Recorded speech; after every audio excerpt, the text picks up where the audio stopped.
All right, and again, Keller, thanks for joining me. Actually, I pulled off your biography from your website, so I don't know how up to date this is, but this is what there was there. So I'm about to read this really quickly.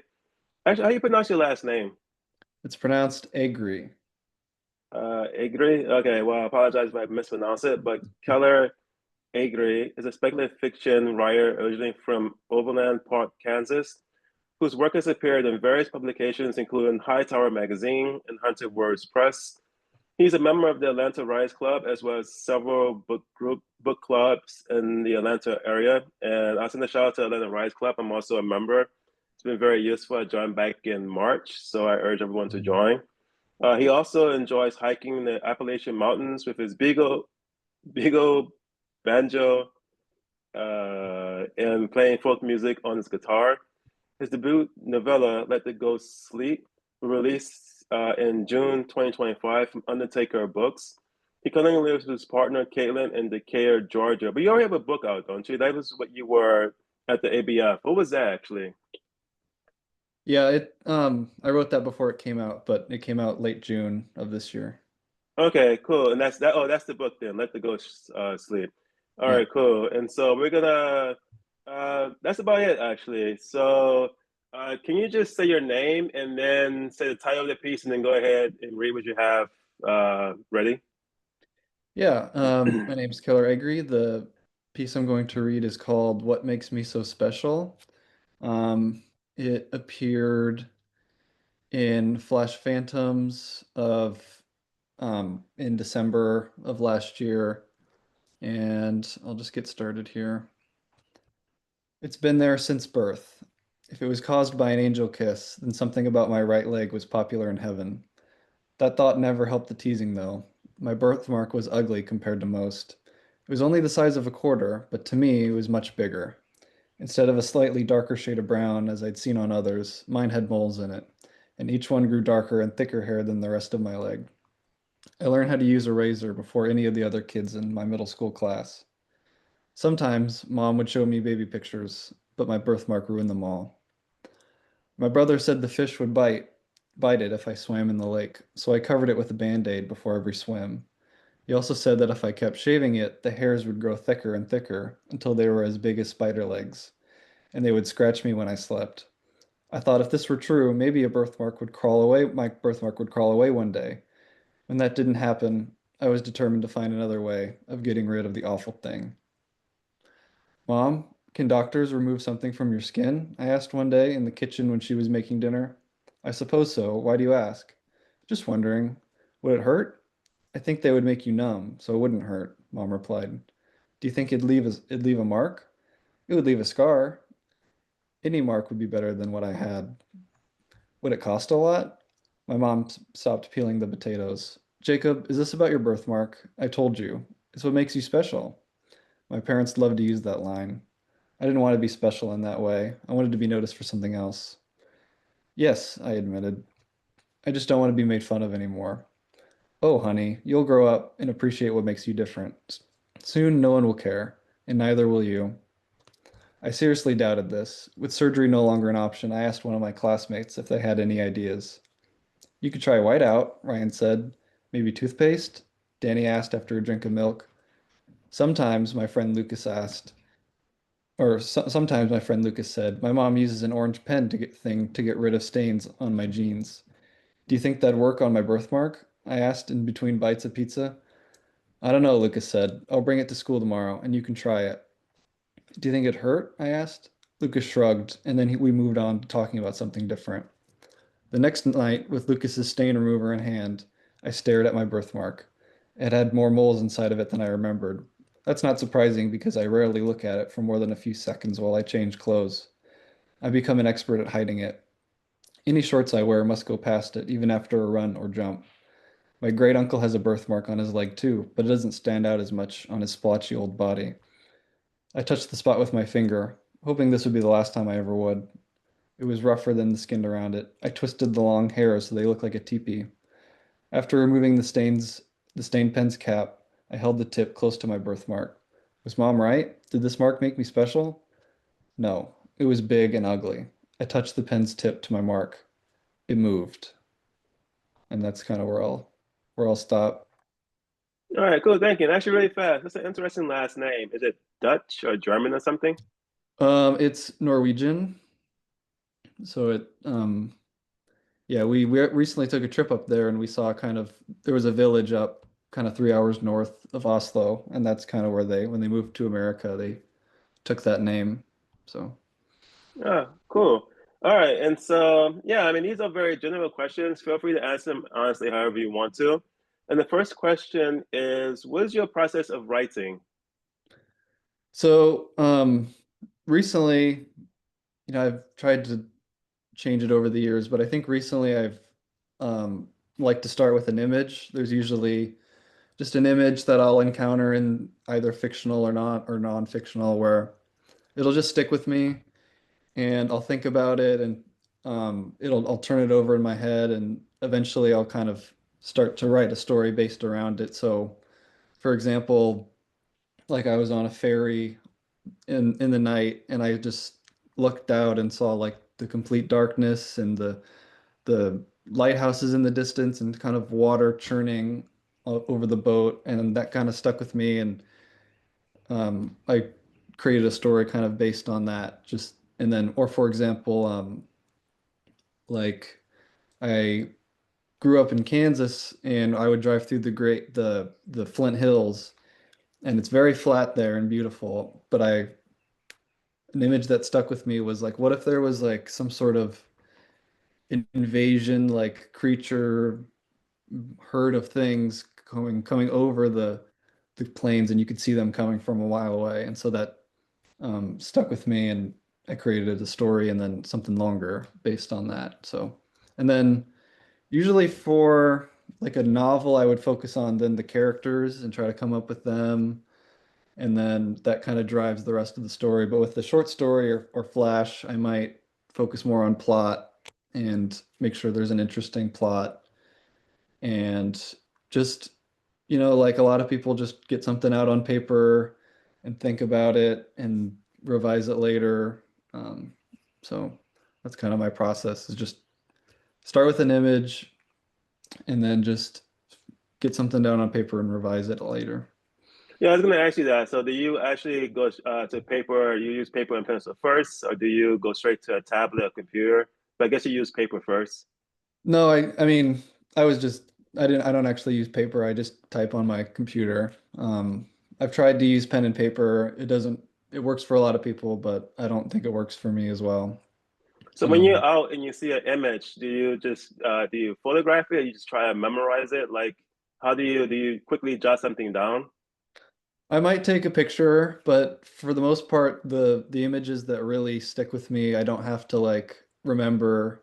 I just think about them and they keep coming up. I keep thinking about them, and so I just keep a very clear mental image, and that works pretty well.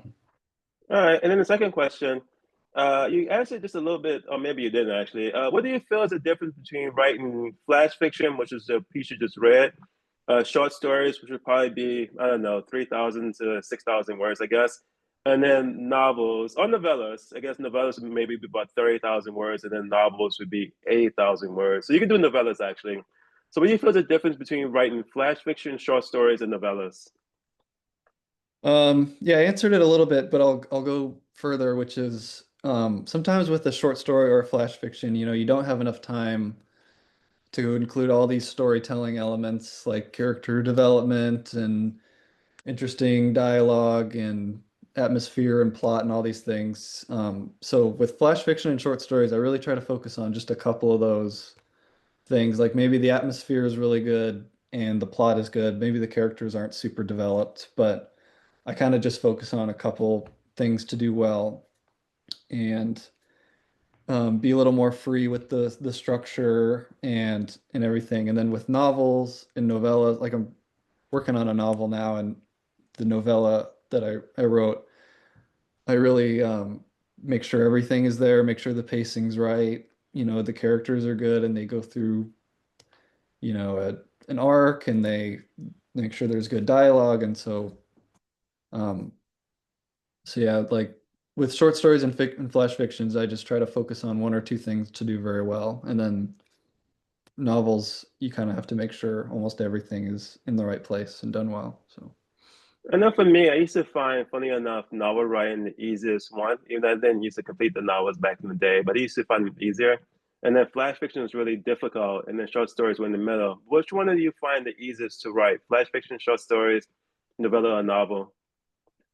I definitely think it gets harder as the word count gets up. I know a lot of people find flash in short stories very hard, but I really just I think kind of that's how my brain works is like I kind of just hold on really strong to one or two things, really focus on those. But with novels, like there's so much to pay attention to that I have trouble kind of keeping all these things in my head, whereas Flash and short stories, I can just focus on one scene, make one character, usually a couple characters.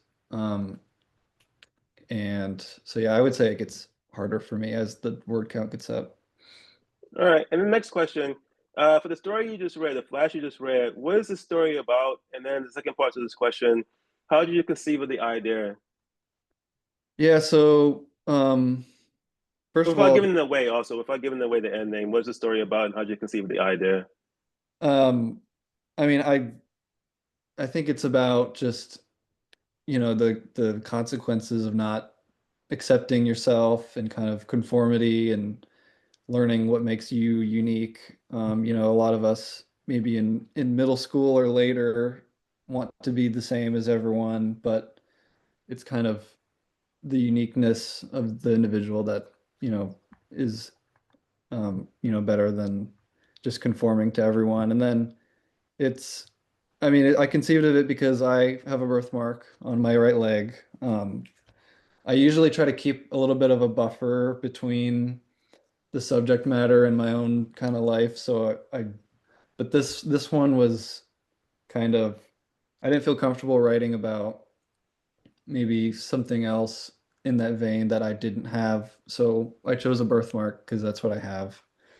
And a lot of that story is true. Like, I covered up when I was a kid and make sure my shorts cover it. But that's something I kind of grew out of as I got older, is not to care as much about it. So that was kind of me maybe trying to tell my younger self that it's okay, and um, the dangers of not accepting yourself for you are. Um, so I think that answered your question. All right, and the next one, so like I said, I used to find flash fiction really difficult to write. I actually didn't start writing it until maybe several years ago, but definitely when I was younger, I didn't write flash fiction. So what tip would you give on how to write flash fiction? Um, I like to just kind of have like a basic structure of like kind of cause and effect, like kind of two parts. A lot of my stories are like that, where you set up something, set up motivations really quick in kind of the first half, and then you get kind of the consequences of those actions in the second half, kind of a two-part story. But another tip would be, um, make sure sometimes I'll read short stories and flash fictions, and a lot of it is a lot of description and beautiful language, but um, when I want to read one or write one, I want to make sure there's an interesting story there. So I would suggest, you know, making sure there's, even though you don't have very much time, that there's an interesting, events that happen with dialogue that people can kind of um, respond to, and not just kind of a story that kind of doesn't go anywhere, because that's really what keeps me reading, is learning about, characters and then kind of how they go. And so that would be my tip. Okay, and then what tip would you give on how to write horror? 'Cause I think I'm gonna say you primarily, all I know you for actually is horror, but what tip would you give on how to write horror? So there's all kinds of just good tips that I'm sure a lot of people have heard, but one of the things that I like to really focus on with horror and writing in general is sometimes when I write, I imagine the reader um, has has their phone right next to them, like they're reading a book or a story, and their phone is either they're either reading on their phone or it's right next to them on the couch or the bed. And so I try to write in a way that I'm trying to keep the reader's attention as much and for as long as possible because there's so many books out there. There's so many, reasons why people would put your work down or anyone's. And so I would really just focus on, not writing anything that would be boring or just keep the pace up. I sometimes with my writing group, I'll hear that maybe my pace is a little quick, but that's kind of what I like to read. So that would be my tip is just make sure both make sure the reader isn't confused or bored at all during your story. So And then finally, can you mention a horror flash fiction story that you feel like exemplary and why? yeah, so I love reading just like on websites, little flash fiction stories. A couple that have kind of stuck with me. Um, there's um, there's one called My Dead by Peter Orner that was in the New Yorker. And there was also one from a um, it's a website called the Molotov Cocktail, and they have little contests. And there's one called Girl Number One by A.D. Schweiss, I think is how you pronounce it. And so those are great. But the one I wanted to talk about was one called The Cat Comes Back or Came Back, which was from one of my writing group members. And he read it out loud during a writer's night of fright, like where we all got up and read our flash fiction pieces. And his kind of stole the show. And it doesn't appear anywhere. I've been kind of wanting him to submit it to get it online somewhere, but um, basically it was a story about an old couple, and the husband doesn't like the cat that was the woman's cat, and she passes away, and now he's left with this cat that he hates, and he kind of makes some like kind of tries to hurt it because he doesn't, it reminds him of her, I think, and then basically kind of the effect of that was that he kind of takes a swing at it, I think, and then falls, and then he can't get up, and then the cat, um, I think, starts to consume him, which I thought was a really funny, funny ending. And also, I liked it how it's important to read your stories out loud, I think. And so that's kind of why that example worked so well, is because it was kind of the atmosphere around it. And it's always good to kind of just read your stories out loud. And like just to hear the dialogue and the characters talking. Um, so yeah. All right, cool. And actually, that's it. So before we go, do you want to give a shout out to anything you're working on or anything you have coming out or any organization? It's fine either way. You want to give a shout out to anything or anyone? Um, I mean, shout out to like the Atlanta Writers Club and all my group members. I look forward to talking with them every couple weeks. I'm right now I'm kind of I'm working on a novel, which is, I started with short stories and then I wrote this novella, and now you know, it's time to maybe write a novel, and I'm having a hard time with that right now, but that's slowly coming along. Um, and so I don't have any stories kind of coming out soon, but because I've been so focused on this novel, but, but yeah. All right, since we're both in AWC, I did want to give out a shout out to AWC. They have a conference coming up. Are you going to say a conference in like, I think 2 weeks or next week or something? I don't think I'm going to the conference. I think usually people get a lot of value out of that when they have kind of a manuscript and to pitch it to agents and stuff, but I don't have that. But I try to get to other little conferences and things to meet other writers in the area. So All right, cool. And again, Keller, thank you so much for joining me. And I'm going to stop recording. So just hold on a second. thanks, Todd. No problem. Let's see.